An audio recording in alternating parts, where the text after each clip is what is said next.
Good morning, student. Today we are going to study history, chapter 5, the revolt of 1857. Okay, ये आपका fifth chapter है, when people rebel 1857 and after. Okay, इस revolt में ये this revolt that took place in 1857, just 100 years later, after the battle of Plassey, that was the 1757. Okay, and the revolt was so fierce that it looked as if the EEIC, English East India Company, might lose its Indian empire. Okay, how did the revolt of 1857 start and spread? In this chapter, we are going to study about why did the revolt of 1857 start and spread. क्यों हुआ 1857 का revolt, क्यों हुआ and spread, और कैसे फैला.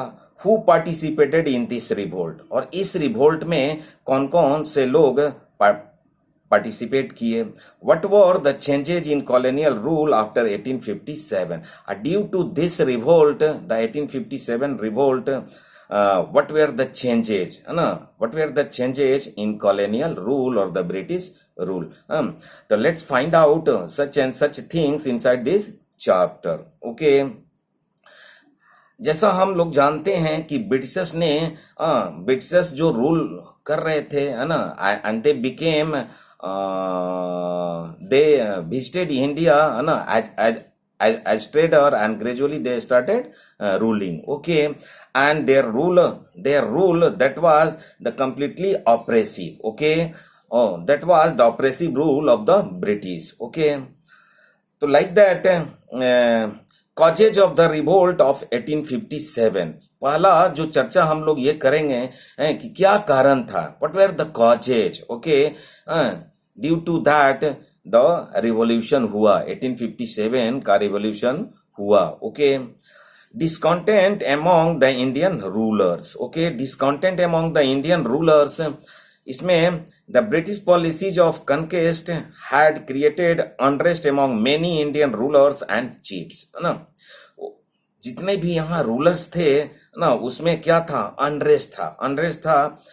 The policies of subsidiary alliance, such as, the some of the policies which were opted by the Britishers, due to that there was unrest among many Indian rulers. Okay, the doctrine of lapse and subsidiary alliance, ये दो ऐसी अंग्रेजों की नीतियां थीं, है ना, deprived the Indian rulers of their power and status, है ना, status deprived कर दिया, है ना. Doctrine of lapse and the subsidiary alliance की नीति के चलते जो यहाँ के जो रूलर थे, इंडियन रूलर्स थे, वे डिप्राइव्ड थे, है ना.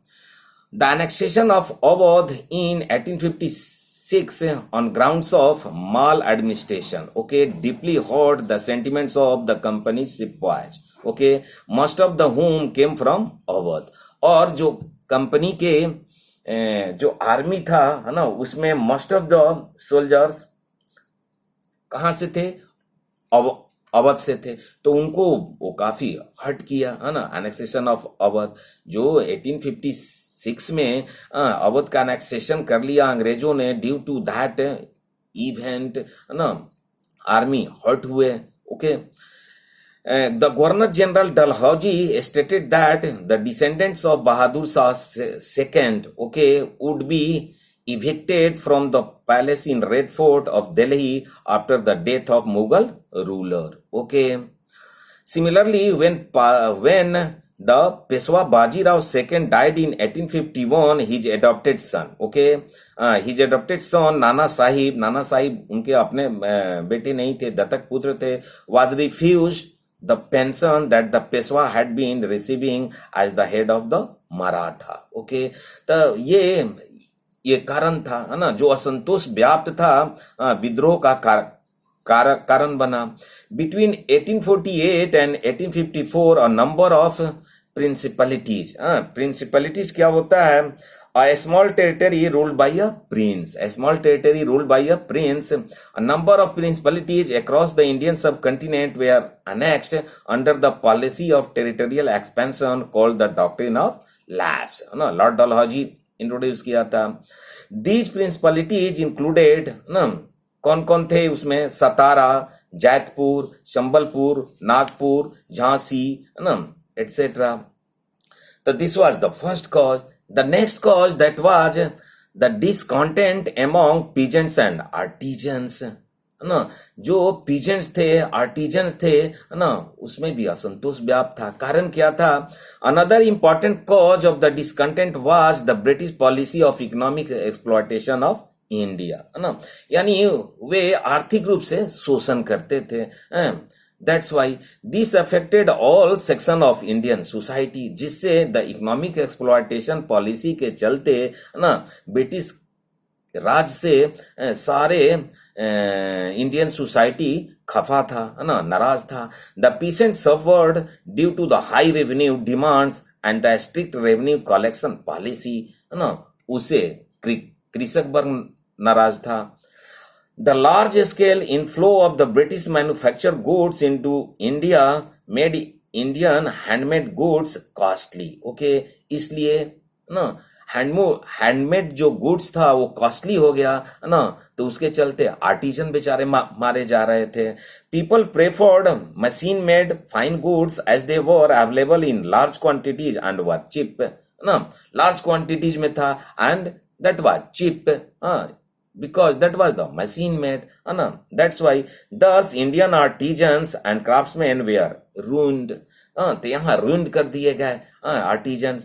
इसलिए जो peasants थे, artisans थे, वे खफा थे ब्रिटिश राज से.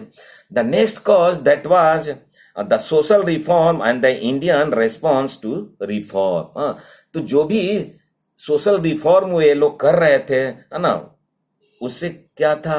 हमारे यहाँ एक जो ऑर्थोडॉक्स थे, है ना, जो ट्रेडिशनल लोग थे, उसे खफा थे. The British pass laws to stop various social evils prevailing at that time.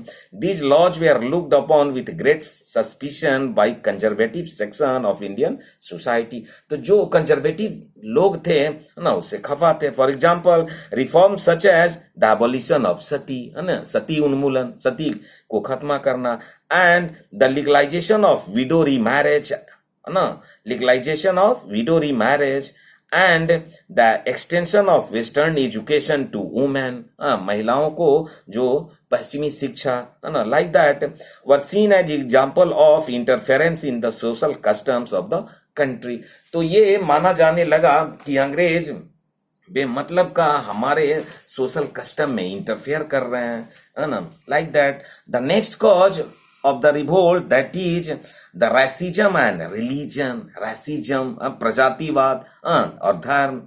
Social discrimination faced by Indians due to the British attitude of racial superiority was also a major cause of discontent among the Indians. Okay, educated Indians were denied promotions and opportunities for appointment to high position. है ना, यानी शीर्षस्थ पद जो होता था वो अंग्रेजों के लिए क्या होता था? सुरक्षित रखता था ब्रिटिश राज, है ना. और जो इंडियन लोग थे, यहाँ के लोग थे, उन्हें निचले तबका का पद दिया जाता था, उन्हें प्रोन्नति नहीं दी जाती थी, like that. So due to that there was an unrest among Indians. Okay, people also felt threatened by the activities of the Christian missionaries who were supported by the government. और जो ईसाई मिशनरी जो यहाँ आया, है ना, उसको सरकारी समर्थन प्राप्त था. they wanted to change the from Hinduism to Christianity, है ना, like that. Land belonging to the temples and mosque was taxed. और मंदिरों पे, मस्जिदों पे उन्होंने क्या किया? अंग्रेजों ने टैक्स लगा दिया, है ना, टैक्स लाद दिया, which not only hurt people's religious sentiments, है ना, but also deprived families dependent on these lands of their income. तो उससे क्या हुआ? जो मंदिर मस्जिद पे, है ना, जो कर लगाया, राजस्व लगा रखा अंग्रेजों ने, तो उससे क्या हुआ? पीपल हर्ट हुए, है ना, पीपल हर्ट हुए। उनकी जो धार्मिक सेंटिमेंट्स था, रिलीजियस सेंटिमेंट्स था, उस पे उनको चोट पहुंचा, आघात पहुंचाया अंग्रेजों ने। और वो तो, और फिर दूसरा कि जिससे मंदिर मस्जिद के इनकम से जिस परिवार का रोजी रोटी चलता था, उनको परेशानी हुई। Like that. And the next cause of the revolt that was the discontented sipahis. Discontented sipahis, Indian soldiers who formed more than 85% of the total British troops in India, है ना। यानी ड्यूरिंग कॉलोनियल रूल जो ब्रिटिश आर्मी था उसमें 85%, है ना, 85% सैनिक क्या थे, भारतीय थे, है ना। also suffered from the consequences of the oppressive British rule, है ना। वो उसके ऑपरेसिव रूल से खफा थे, परेशान थे, पीड़ित थे, इसलिए कि उनका एक्सप्लॉयटेटिव नेचर था अंग्रेजों का।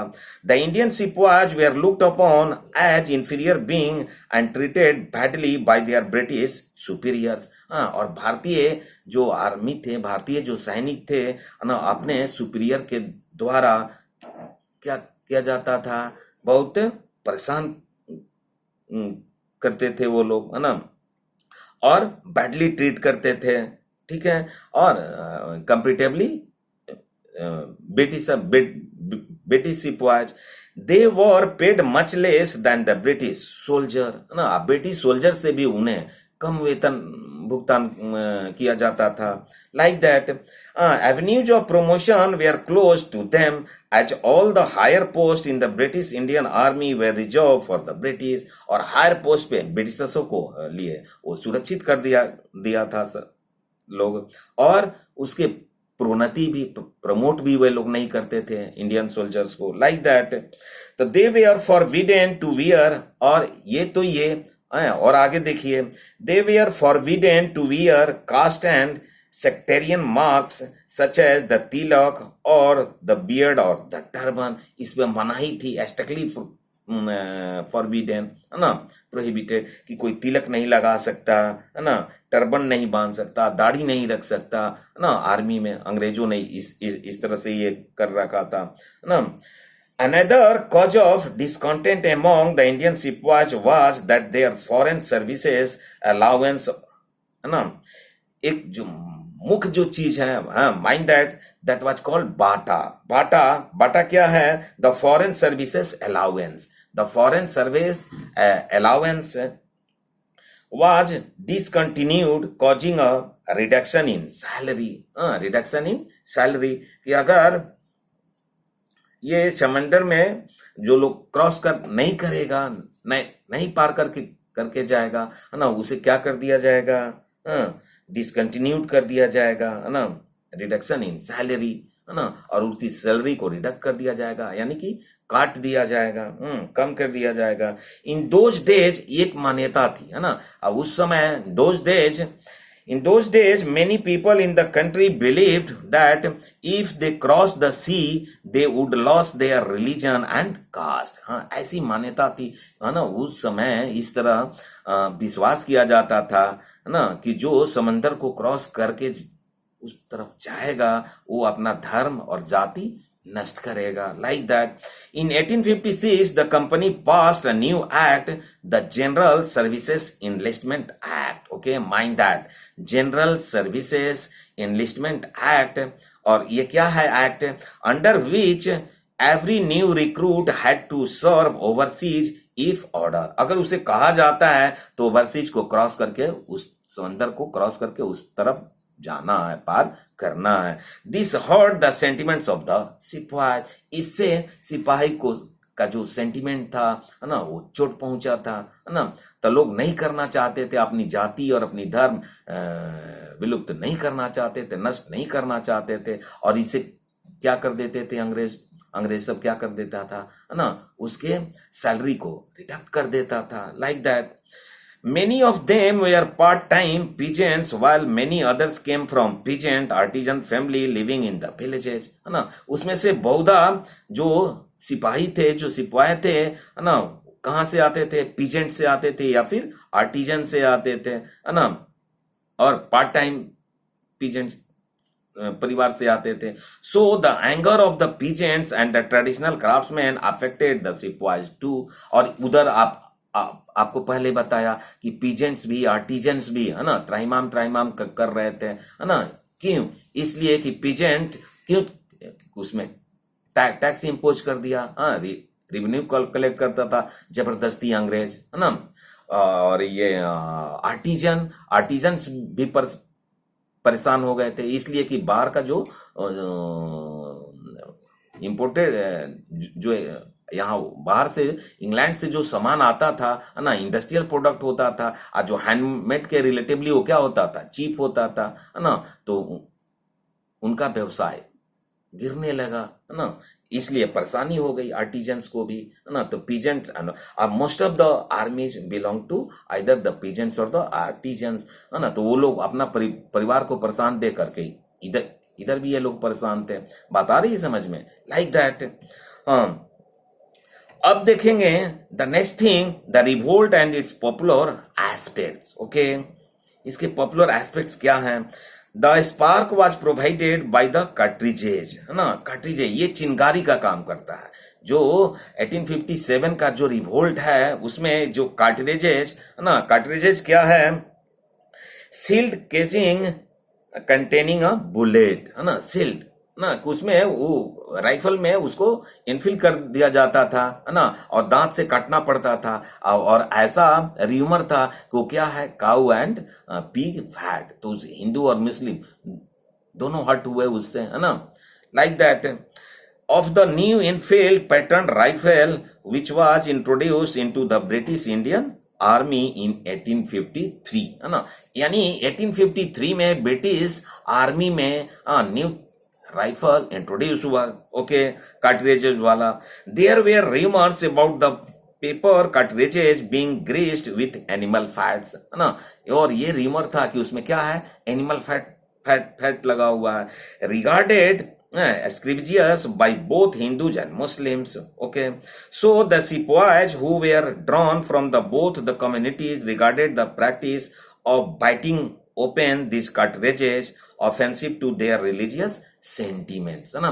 इसको मुंह से काट करके और उसमें तब फिल करना पड़ता था है ना उस बुलेट को.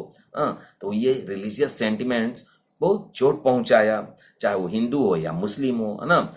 Like that, sepoys mutinied in several places, beginning with Meerut. Okay, sepoys mutinied in several places, beginning with Meerut. और यहाँ इसकी शुरुआत कहाँ से होती है? Mind that, मेरठ से है ना. मेरठ से people from different section of society soon rose in rebellion and supported the sepoys. Okay.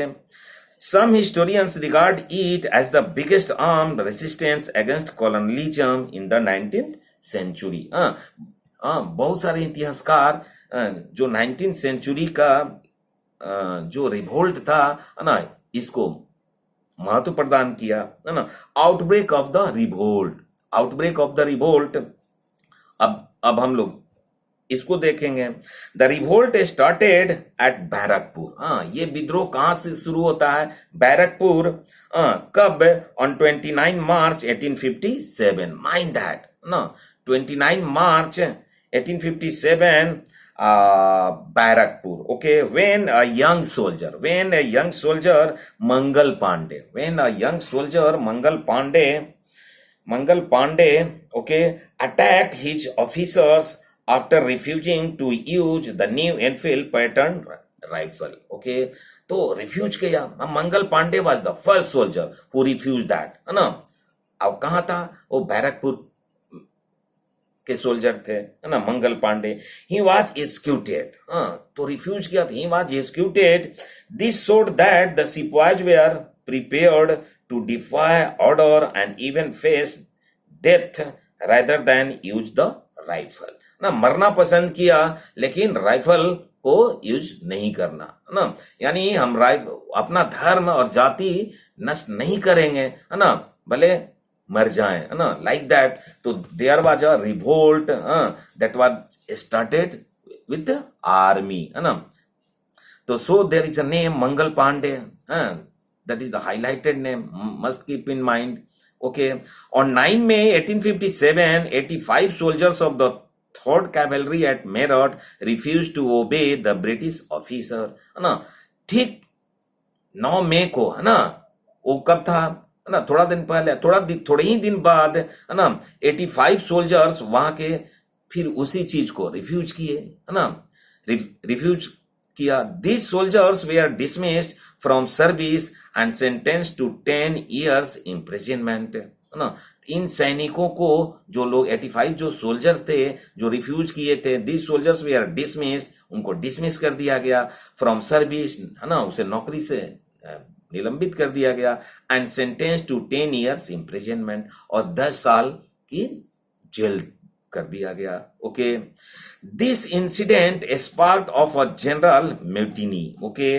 Mutiny क्या है? Rebellion by soldier. Mutiny means rebellion by soldiers, है ना, यानी जो सैनिकों द्वारा जो रिबेल हो, विद्रोह हो, है ना, क्रांति हो, like that is called mutiny among the sepoys at Meerut.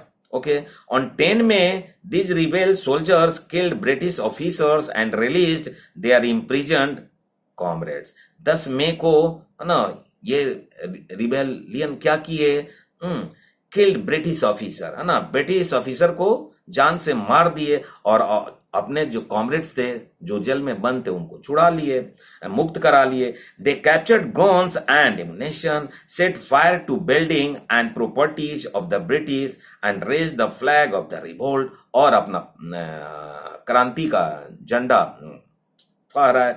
This was the beginning of the revolt of 1857, है ना। The such and such way the revolt started. Okay, this was the beginning of the revolt 1857, है ना। इस तरह से 1857 का विद्रोह का शुरुआत होता है। Okay. The soldiers set of for Delhi and on their way cut off telegraph wires, है ना। वो मेरठ से कहा दिल्ली के लिए मार्च किए, और टेलीग्राफ वायर्स को काट दिए, काटते गए ताकि कम्युनिकेशन न रहे। ऑन 11 में the sipahis from Meerut cross the Yamuna by boats and march to the red fort, है ना। जमुना को क्रॉस करते हुए बोट से रेड फोर्ट के लिए रवाना हुए। बहादुर शाह जफर, है ना, नाम याद रखेंगे। He was the last Mughal ampere. Bahadur Shah second, या बहादुर शाह सेकेंड बोलिए या फिर बहादुर शाह जफर बोलिए, है ना। नेवर कंफ्यूज बिटवीन टू, बहादुर शाह सेकेंड या बहादुर शाह जफर, है ना, दोनों नाम एक ही आदमी का है। As the emperor of India, okay, after agreeing to be their leader, Bahadur Shah II wrote letters to all chiefs and rulers of the country to come forward and organize a confederacy of Indian states to fight the Britishers, है ना। तो उस Mughal ampere ने और जो ruler थे उनको एक पत्र लिखा कि भाई आगे आइए और विद्रोह में को आगे बढ़ाइए, विद्रोह में अपनी सहभागिता दिखाइए, है ना। The next thing which we are going to study that the spread of the revolt. कैसे, how this 1857 revolt that was started by the army that spread. Okay. Most of the small rulers and chieftains who had lost control over their territories due to the colonial policies of expansion readily joined the confederacy under the leadership of the Mughal ampere, है ना। तो वे लोग Mughal ampere के द्वारा letter देने के बाद वे लोग रिवोल्ट को ज्वाइन किया। Many of them felt that if the Mughal empire ruled again they too would be able to reoccupy their own territories. उनका सोच ये था, जो लोकल रूलर थे, है ना, कि अगर ये मुगल शासक फिर से अगर आता है तो मेरा अपना शासन फिर मुझे वापस मिलेगा। That's why they want to participate, है ना, in the revolt of 1857। Okay. कौन? The rulers and chipman. Okay.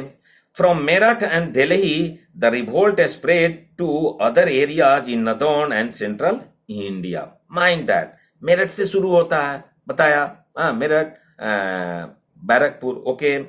So from Meerut and Delhi, the revolt spread to other areas in northern and central India. Northern and central. यहाँ से इसका spread होता है ना?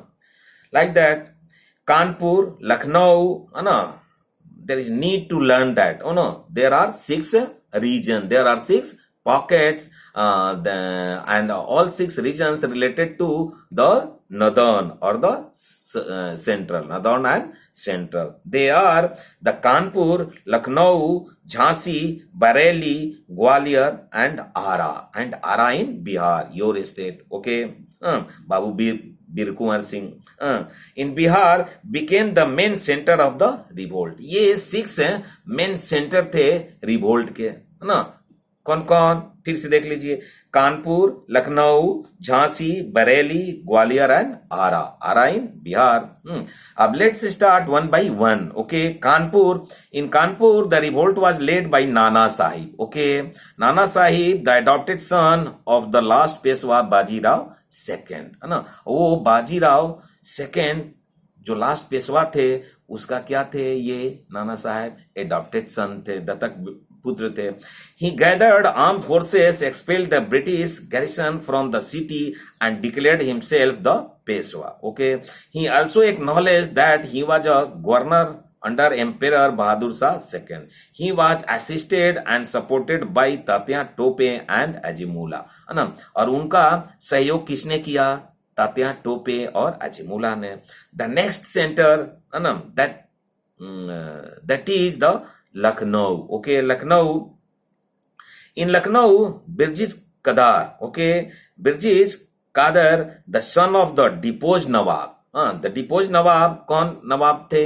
Wajid Ali Shah. Wajid Ali Shah was proclaimed the new Nawab. Okay, and his mother Begum Hazrat Mahal, है ना, why she took command. Okay, his mother Begum Hazrat Mahal took an active part in organizing the uprising against the British. Okay, she was supported by the peasants, सिपाही and the Talukdar. और वो बेगम हजरत महल को, है ना, कृषकों ने, सिपाही ने, तालुकदार का सबका समर्थन प्राप्त था. Like that, the next center, that is the Jhansi, है ना, Rani Lakshmi Bai. Okay.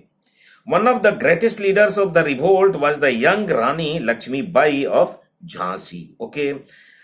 Angered by British annexation of her territory. ना, वो क्यों आक्रोश में थी? Why she joined the revolt? है ना, उनके टेरिटरी को एनेक्स कर लिया था ब्रिटिशर्स ने. That's why. Okay. She thrived in her lot with the rebels. The British forces, using superior weapons, captured the fort and the city of Jhansi. The Rani joined Tatya Tope at Kalpi. है ना, तो तात्या टोपे को काल्पी में रानी लक्ष्मीबाई ने join किया. They decided to march to Gwalior. और वो ग्वालियर मार्च करने का निर्णय की. The Scindia ruler of Gwalior fled to Agra to be with the British, while his troops joined the forces of the Rani. Okay, ना, और उसके जो ग्वालियर का जो सिंधिया रूलर थे, है ना, वो ब्रिटिशर्स के साथ हो गए, और उनके जो आर्मी थे वो किसके साथ हो गए? रानी के साथ, रानी लक्ष्मीबाई के साथ. While his troops joined the forces of the Rani, Tatya Tope a small but disciplined army. है ना, तात्या टोपे के पास छोटा ही आर्मी था, but that was the discipline. Okay. The next center, that is the Bareilly. है ना, Bareilly. The Sepoys in Bareilly rose in revolt on 31st May. Okay. And that was led by the Khan Bahadur Khan, a pensioner of the British government. Okay. And the last center, that is Ara. Ara, in Ara, Bihar, Kunwar Singh, an old Jamindar. Old Jamindar played a leading part in the revolt of 1857. Okay. अब देखेंगे suppression of the revolt, यानी how the Britishers suppressed the revolt of 1857, कि कैसे इस विद्रोह को अंग्रेजों ने कुचल दिया, दबा दिया. Okay, like that. By 1858, all rebels had been defeated and all territories had been recaptured by Britishers. Okay. Delhi was recaptured by the British troops led by the Sir John Nicholson in September 1857. Bahadur Shah II was taken prisoner. His two sons were shot dead before his eyes by a British officer, Lieutenant Hudson, है ना। यानी British जो officer था उसका नाम क्या था, लिeutenant Hudson. यानी उस हडसन ने उस बहादुर शाह जफर के सामने उसके दोनों बेटे को कत्लेआम कर देता है। Okay. Bahadur Shah second was tried and exiled to Rangoon in Burma Myanmar, और उसे देश निष्कासित कर दिया जाता है और रंगून भेज दिया जाता है। ही डाइड इन ब्रिटिश कैपिटी इन 1862, और उनकी डेथ मृत्यु वही 1862 में रंगून में हो जाती है। Like that Begum Hazrat Mahal escape to Nepal, और बेगम हजरत महल को भी एस्केप होना पड़ता है नेपाल में। With the help of the Tatya Tope, Rani Laxmibai captured Gwalior but died fighting in June 1858, है ना। और लड़ते हुए 1858 में वो भी मारी जाती हैं। Even Tatya Tope was captured and executed in 1859। Arrah was captured when Kunwar Singh died in April 1858। Okay. Kunwar Singh की डेथ हो जाती है 1858 में, और after his death Arrah was also captured by the Britishers. Okay. Nana Sahib escape to Nepal, और नाना साहब नेपाल एस्केप हो जाते हैं। तो ये मोर और लेस क्या रिवोल्ट फेलुअर रहा। लेकिन तो why did the revolt fail, है ना। अब ये देखेंगे why did the revolt fail, क्यों हुआ, क्यों असफल हुआ, क्यों सक्सेस नहीं हुआ। ओके। अब ये चर्चा करेंगे हम। Although the revolt was an important event in the history of India, इसमें कोई शक नहीं है ना। यद्यपि इसका बहुत महत्व है ना। हिस्ट्री ऑफ इंडियन हिस्ट्री में there is a great importance of the revolt 1857। Okay. It failed to achieve its objective due to the following reason. The reasons are first, है ना, लार्जली लोकलाइज्ड कैरेक्टर, है ना, largely localised character, due to that the revolt fail. Okay. The revolt didn't spread to all parts of the country, यानी अभी आपको बताया कि यही सम ऑफ द पार्ट्स, है ना, सम ऑफ द सेंटर, है ना, यही 6 सेंटर तक ही ये इन्वॉल्व होकर के, माने that was not the all India revolt. Okay. That was not the mass movement like that. Okay. Parts of the Indian subcontinent under the direct control of India, including the Bengal province, the Bombay presidency, Madras presidency, remained largely calm. ना, ये जो presidential था, चाहे वो बंगाल हो या मद्रास हो या फिर बॉम्बे हो, है ना, ये रिमेन्स काम, शांत रहा। वो उनको कोई मतलब नहीं रहा। Like that, the Punjab large presidency states like the Hyderabad, Mysore, Travancore, Kashmir, and the state of Rajputana also didn't participate in the revolt. और ये इन सभी राजा रजवाड़ों के द्वारा भी इस रिवोल्ट में कोई सहभागिता नहीं थी, कोई पार्टिसिपेशन नहीं था। दैट्स वाई ना ये असफल होना ही था। Okay.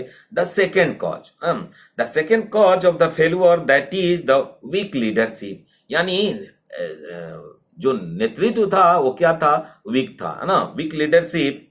The leadership of the movement was weak. Most of the leaders were motivated by narrow personal gains. Okay ना, उनका पर्सनल गेन था, है ना, पर्सनल, चाहे वो झांसी की रानी हो या फिर बेगम हजरत महल हो या बाबू बीर कुंवर सिंह हो, है ना, यानी सब आप देख लेंगे वो उनका पर्सनल गेन था, है ना, और नैरो था। That's why no national leader emerge to coordinate the movement and give it purpose and direction. Okay. कोई नेशनल लीडर की कमी थी।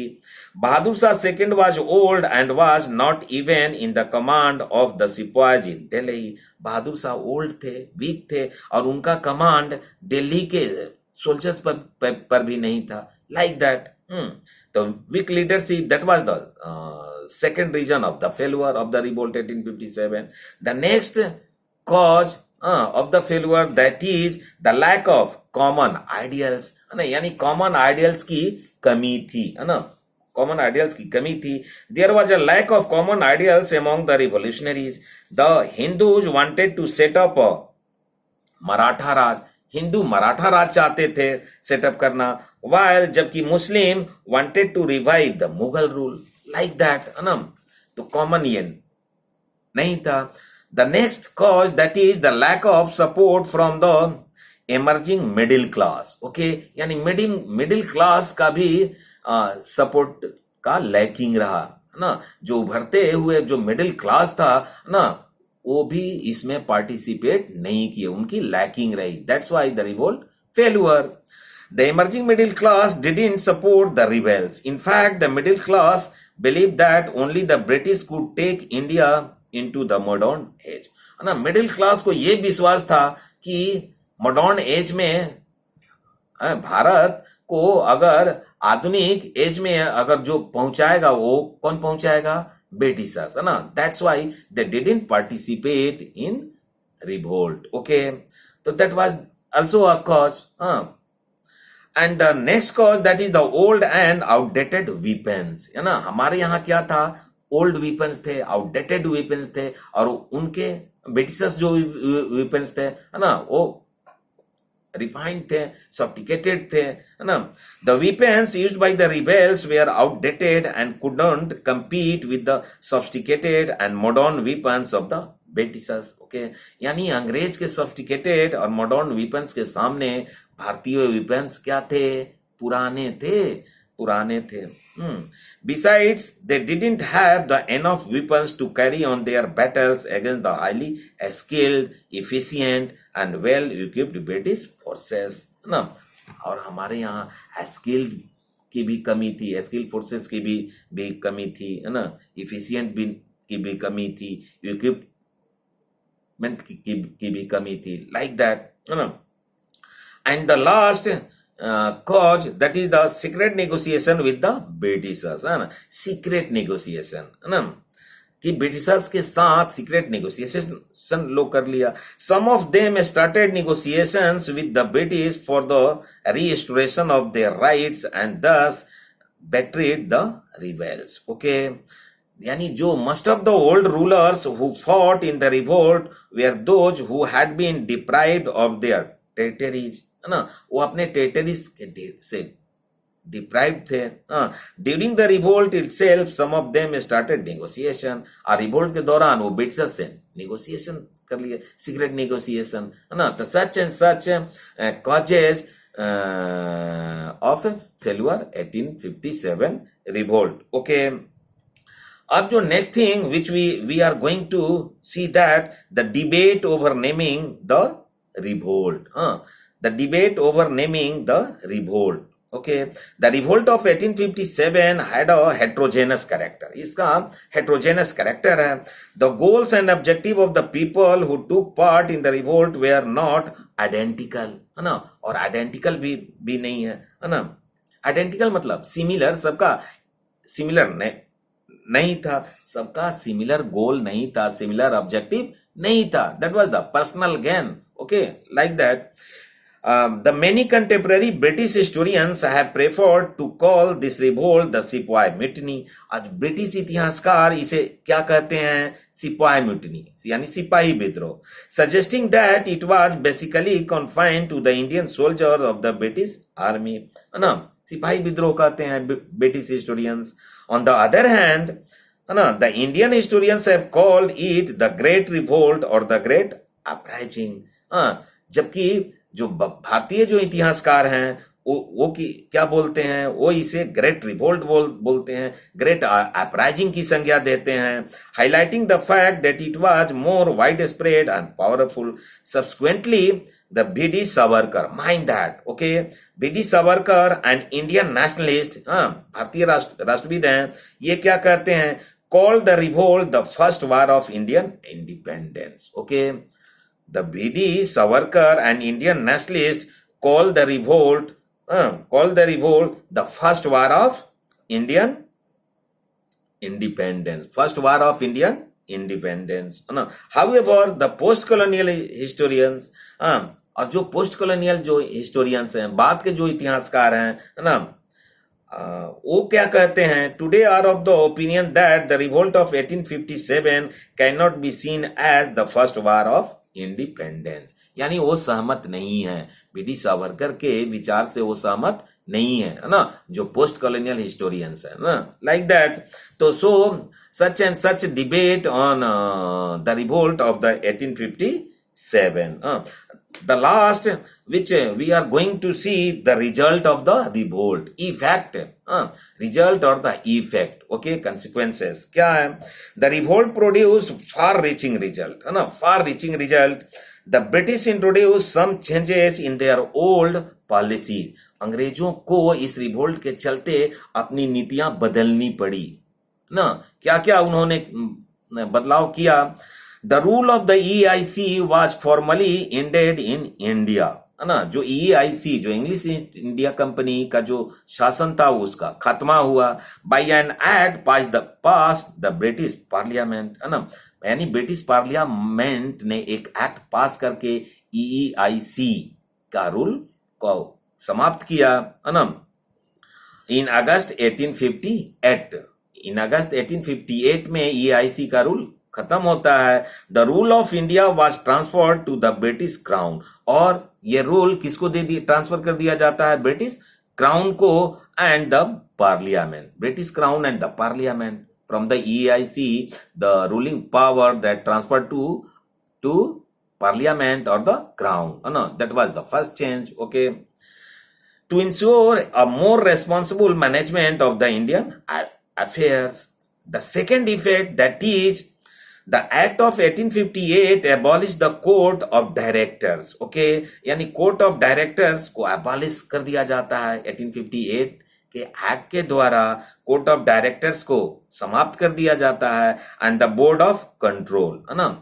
और बोर्ड ऑफ कंट्रोल और द कोर्ट ऑफ डायरेक्टर्स को एबॉलिश कर दिया जाता है। A member of the British cabinet was appointed, okay. और उसके जगह पर a member of the British cabinet, British cabinet के एक मेंबर को अपॉइंट कर दिया जाता है and made responsible for the administration of India. और उसकी रेस्पॉन्सिबिलिटी, इंडियन एडमिनिस्ट्रेशन की रेस्पॉन्सिबिलिटी उस ब्रिटिश कैबिनेट मेंबर को दे दी जाती है।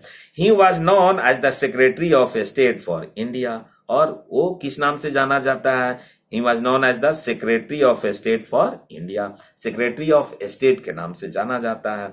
And was given a council to advise him, है ना। और उसे एडवाइस करने के लिए एक काउंसिल भी दिया जाता है, called the Indian council, called the Indian council. The Governor General of India, mind that, the Governor General of India was given the title of Viceroy, और Governor General of India का title viceroy का दिया जाता है।